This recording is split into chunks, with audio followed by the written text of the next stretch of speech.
Hello, Craig Hamilton again. Today we're doing a home inspection on a cottage on Stony Lake.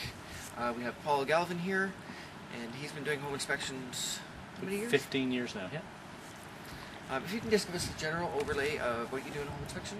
Sure thing. Home inspection's just kind of a general overview of the condition of the house or cottage at the time. It's kind of like taking a used car to a mechanic before you buy it to check it out. Same idea, you want to know what you're buying, what kind of conditions and also kind of what things you're going to be involved in repairing over the next number of years. A little more important than a car because a house or cottage is way more money unless you're buying a Ferrari.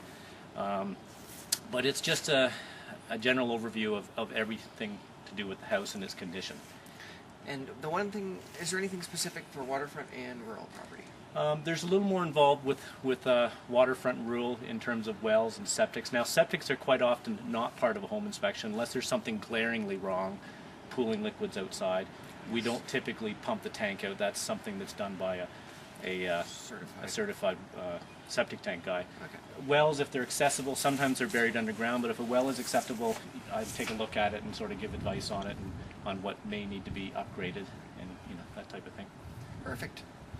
Thanks a lot. But everything else typically would be, furnace, shingles, structure, insulation, ventilation, anything like that would be pretty much similar between a house and a cottage. I don't sort of vary my inspection. It's a pretty typical thing for whether it's a cottage or a home in the city. Okay, perfect. Some of the major aspects we have to look at in a home inspection are the roof, foundation, insulation, heating and cooling systems, plumbing systems. What was that? Steak pipe works. So right now we're in the middle of the home inspection. Paul is checking the exterior of the cottage and venting systems for the roof and whatnot. Black tar, some caulking, which is sort of keeping it semi-watertight. It's a reasonable job, but really the black tar should be cut out, just dug out really, and repointed with proper mortar. Other than that, like the stones look intact, the flashing looks okay, shingles are good, but it just needs a little bit of touching up here with some mortar. The black tar will do the job kind of temporarily, but it'd be nicer to have proper mortar between the stones.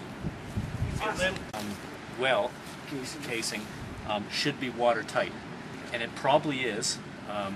If it weren't, you'd probably get a poor water test. But it is supposed to be watertight. Now, with groundwater around this, it fills up and covers over top of that. Yeah. So it's not up to code. Now, it doesn't have to be. It's existing, but it's called a well upgrade, right? They extend the well casing up and fill all this in, and then the well casing is 16 inches above the ground. Then you don't have to worry about it. So it actually, no one's going to really make you upgrade it. No. The regulations might be changing one of these days where they will mandate, right, updating it. But if it ever came up above that hole, then yeah, that's a good chance of contaminating the well. So with rural and waterfront properties, you're going to have a septic system. And this is the pipe coming out. This is a cottage, so it's not buried. It just comes out and can't be buried because of the granite. Again, even with a cottage system, because we're very close to the rock here, you have to have what's called a raised septic bed. There really isn't enough room to dig here, so they have to bring in fill and then put the septic on top of the rock. The chimney looks pretty good, but it's